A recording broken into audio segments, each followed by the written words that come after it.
Bonjour et bienvenue dans l'entretien d'Afromédia qui reçoit aujourd'hui un invité spécial. Le capitaine Ibrahim Traoré, président de la transition, chef de l'État du Burkina Faso. Bonjour Monsieur le Président. Bonjour Alain. Merci de nous recevoir. Évidemment, aujourd'hui, 30 janvier 2024, on a envie de poser une question puisque c'est ça l'actualité. 3 États. Monsieur le Président, qu'est-ce qui s'est passé? Pourquoi décider de sortir de la CEDEAO? Merci. Comme vous dites, c'est une question d'actualité. C'est intervenu le dimanche dernier, cette décision de retrait de ces 3 pays regroupés au sein de l'AES. Ce n'est pas de gaieté de cœur que de tourner le dos à une organisation, mais c'est à l'issue d'une analyse profonde. Et je pense que cette organisation est née en 1975, si je ne me trompe. En 1975, en effet. Avec des chefs d'État, pour la plupart militaires d'ailleurs. En tout cas pour ce qui concerne l'AES, ils étaient tous militaires. Absolument. Je pense que c'était une volonté donc d'intégrer les peuples, de faire de l'épanouissement de l'économie, de la solidarité, de l'entraide, en tout cas des vertus panafricanistes qui ont conduit donc les chefs d'État à créer donc cette organisation. Malheureusement, au fil du temps, l'organisation a perdu ces valeurs-là. Et aujourd'hui, le constat est clair. Et je pense que depuis plus d'une décennie, les républiques sœurs du Mali, du Niger, sont en guerre contre le terrorisme. Et au Burkina, bientôt près d'une décennie, on est en guerre. Cette organisation qui était censée donc créer l'entraide, la solidarité, nous n'avons jamais reçu d'aide venant de cette organisation. Aucun soldat, aucune logistique, aucune compassion. Mais, Monsieur le Président, on a envie de dire, on comprend que ces derniers temps, les relations ont été particulièrement difficiles, qu'avec ce qui s'est passé, les coups d'État qu'il y a eu dans ces différents États que vous venez de citer, le Mali, le Niger et le Burkina, vous ayez envie de partir. Et les gens se disent, est-ce que ce n'est pas en réaction au fait qu'ils n'acceptent pas que vous ayez perpétré des coups d'État, que vous partez et que vous vous dites, bon, mais puisqu'ils n'acceptent pas, on s'en va? Les coups d'État, on ne les fait pas parce qu'on le veut. C'est cette manière de voir les choses qu'il faut changer. Vous êtes d'accord avec moi que d'abord ces États en crise, pour faire un coup d'État et assumer ses responsabilités, c'est très lourd. Mais si on le fait, c'est parce que nous avons une envie d'amener nos peuples donc vers une certaine souveraineté, parce que nous connaissons l'origine de cette crise. Et je pense qu'on devrait être accompagné. Les gens sont fiers de citer, il y a tant de millions de déplacés dans ces contrées-là. Mais qu'est-ce que vous faites pour les aider? Rien. Est-ce que vous avez le sentiment que c'est les militaires qui sont plus susceptibles de régler ces problèmes-là que les politiques, les civils? C'est votre sentiment? Tout le monde pourrait le faire. Mais comment vous l'expliquez que ce soit les militaires qui prennent la main et qui disent on ne veut plus de civils? Non, les militaires n'ont pas dit qu'on ne veut plus de civils. C'est par devoir de patriotisme. Lorsque la nation est en péril, à un moment donné, il faille prendre des décisions importantes. S'il se trouve que ce sont les militaires qui ont eu le courage de prendre cette décision, eh bien, c'est ce qui est là. De toute façon, civils ou militaires, nous sommes tous les enfants de ce pays. Et quiconque est animé donc de ce sentiment de pouvoir libérer son pays, il pouvait le faire. Donc ce n'est pas une question de militaires. Ailleurs, des militaires ont réussi. Ici aussi, des militaires peuvent bien réussir. Alors, Monsieur le Président, que répondez-vous donc aux responsables de la CEDEAO qui disent ils s'en vont parce que nous, on a dit qu'on ne veut pas de putschistes parmi nous? Il y a beaucoup de putschistes parmi eux. Donc ce n'est pas une question de putschistes, c'est juste un masque. Quand vous dites des putschistes civils? Il y a des putschistes militaires au sein de la CEDEAO qui aujourd'hui se réclament démocrates. Des civils, il y en a. Il y a pire que des putschistes. Il y en a qui tuent, qui bâillonnent leur peuple. Sous le silence, la CEDEAO ferme les yeux, les oreilles. Il y a plein de putschistes au sein de la CEDEAO. Alors, Monsieur le Président, on dit, ok, nous quittons la CEDEAO avec effet immédiat. Le Burkina Faso, le Niger et le Mali. On quitte avec effet immédiat. Mais Monsieur le Président, ça concerne beaucoup de monde. Qu'est-ce qu'on fait de la libre circulation des personnes, de vos populations qui sont dans ces pays de la CEDEAO que vous quittez du jour au lendemain? Comment ça va se passer exactement? Parce que les textes disent qu'il faut au moins une année pour pouvoir mettre tout ça en œuvre. Alors là, vous dites non, c'est fini maintenant. Oui. D'abord, vous dites les textes disent, mais eux-mêmes n'ont jamais respecté leurs textes. Ça se fait à la tête du client, c'est ce que nous avons remarqué. Les sanctions infligées au Niger, ça n'existe nulle part dans les textes. Donc les premiers qui violent ces textes-là sont ces soi-disant démocrates. Nous quittons, mais nous restons panafricains. N'importe qui en Afrique, un Africain qui veut venir au Burkina, il est le bienvenu chez lui. A priori, mais dans le sens contraire, ça va être compliqué. Quelqu'un qui est au sein de l'AES, on va en parler de l'AES dans un instant, quelqu'un qui est au sein de l'AES, on peut lui dire il ne peut plus aller au Burkina, il ne peut plus aller en Côte d'Ivoire, il ne peut plus aller au Ghana. Ça devient un peu plus compliqué pour ceux qui font leurs affaires là-bas. nous verrons et nous saurons quelles mesures prendre en temps opportun. C'est bien réfléchi, Monsieur le Président, ce départ de la CEDEAO? Bien sûr, très bien réfléchi. Ce n'est pas un coup de cœur, ce n'est pas un coup de colère. Si c'était un coup de colère, on l'aurait fait depuis longtemps.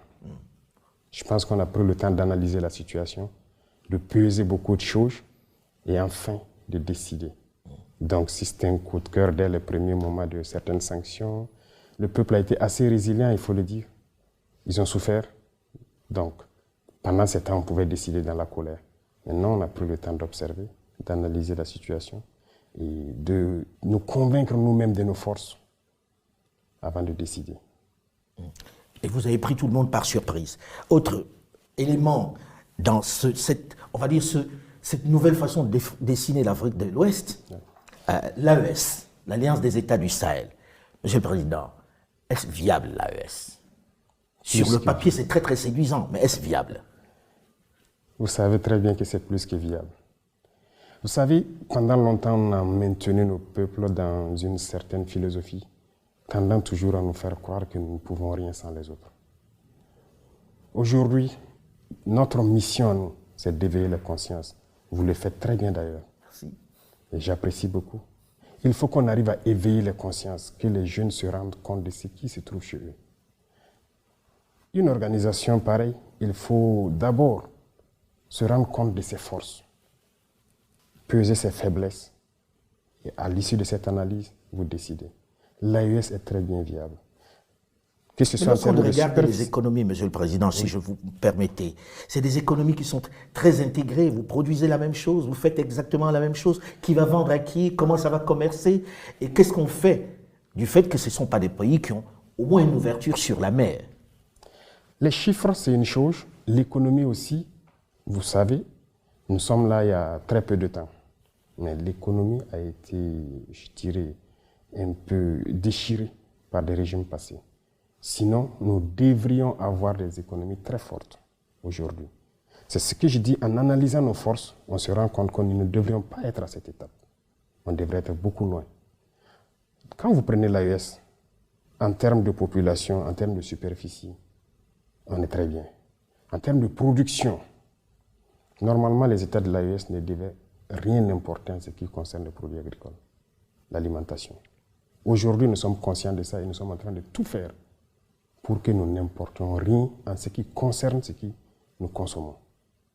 En termes de richesse, que ce soit naturel, quand je dis les richesses naturelles, il y a des richesses souterraines, mais il y a aussi en surface. On crie partout que les Africains meurent de faim, de soif, ainsi de suite, des projets inventés par-ci, par-là, par exemple pour nous donner de l'eau potable. L'AES est une grosse réserve d'eau souterraine, et même en surface. En termes de ressources minérales, on n'a rien à envier à quelqu'un. Et dans la nature, quand vous prenez des produits comme, j'aime le dire, le karité, c'est une richesse naturelle. Nous ne l'avons pas planté. C'est Dieu qui l'a donné. Mais c'est très riche. Les gens le prennent, ils le transforment. Donc nous sommes conscients de nos potentialités. L'AES n'a rien à envier à quelqu'un. Pour vous, l'AES peut se suffire, être un ensemble intégré qui fonctionne normalement? Parfaitement. Monsieur le Président, lorsque l'on regarde la démarche qui vient d'être entreprise par ces trois États, très concrètement, on écoute un peu partout le fait qu'il y a besoin qu'ils soient en train de travailler avec d'autres sur un sujet qui est le sujet le plus important aujourd'hui, la sécurité. J'ai envie de demander, Monsieur le Président, aujourd'hui, vous êtes là depuis un certain temps déjà, ça fait plus d'1 an, quel est votre bilan dans le domaine de la sécurité, avant qu'on ne parle de ces trois États en matière de sécurité? Dans votre cas, au Burkina Faso, une bonne partie du territoire est encore entre les mains des terroristes. Qu'est-ce que vous avez pu faire depuis que vous êtes là, dans ce domaine-là? Très bien. C'est la priorité en fait pour nous. Comme vous avez dit, c'est terroriste, c'est tuer, brûler, déplacer les populations, s'accaparer des terres. Mais je peux vous dire à l'instant T, comme je le disais dernièrement, il n'y a pas cette portion du territoire où nous voulons partir et que nous ne pouvons pas partir. Aujourd'hui, vous allez sur tout le territoire? Partout.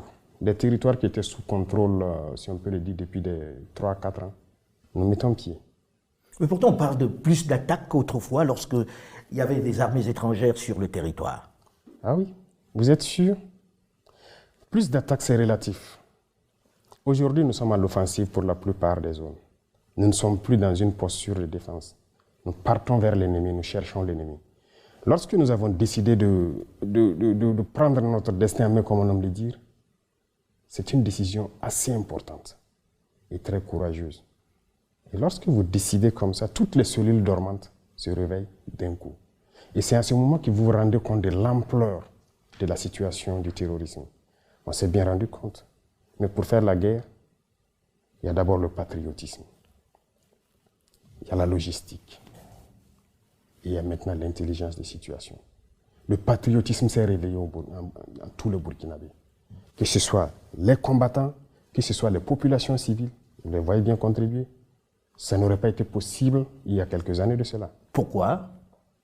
Il faut savoir réveiller le patriotisme en chaque peuple.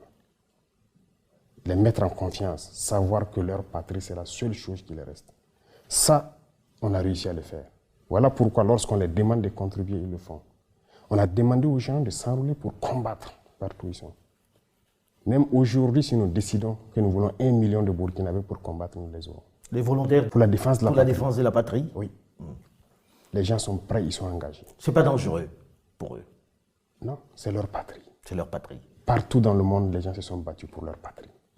Et Monsieur pourquoi le Président, l'Afrique lorsque l'on dit ça, on a envie de se poser la question de savoir, ce terrorisme dure depuis un moment déjà dans nos territoires, avec des armées qui sont venues et des sommes extraordinaires dépensées, de l'arsenal militaire de qualité jusque-là. Comment expliquer que d'un coup, vous décidiez que tous les trois, vous allez combattre ça sans les autres? Est-ce que c'est réaliste? Qu'est-ce qui fait que ce soit plus possible aujourd'hui qu'avec ces armées qui étaient là? C'est plus que réaliste. Il y a eu plusieurs situations. Nous avons eu la chance de faire le terrain. Beaucoup d'autres officiers que vous pourrez croiser ont eu la chance de faire le terrain et ont manœuvré avec ces armées étrangères. Sur votre propre territoire, on vous fait des restrictions. Ils font ce qu'ils veulent. Ce qui est encore plus surprenant, imaginez, vous avez dit, avec toute la technologie qu'ils avaient, ils ont actuellement peut-être des satellites qui observent tout, ils avaient des drones, des hélicoptères, tout type d'appareils. Mais on ne voyait jamais les terroristes. Aujourd'hui, nous avons décidé de faire la guerre. Mais vous vous rendez compte? On les retrouve tous les jours et on les fouette. Donc, il y a un problème. Pour vous, il n'y avait pas une réelle volonté de les combattre alors? Aucune volonté de les combattre. S'ils le voulaient, ils pouvaient le faire. Les terroristes n'auraient jamais atteint ces niveaux. Alors aujourd'hui, on dit s'ils font des résultats, s'ils font quelques résultats, c'est parce qu'ils ont avec eux les Russes. Il y a eu Wagner, dont on a parlé. Aujourd'hui, on a même les Russes qui vont ouvrir leur première base militaire avec Africa Corps. Monsieur le Président, est-ce que les Russes vous aident?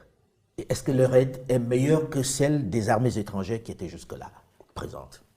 Vous savez, pour ce qui concerne le Burkina, par exemple,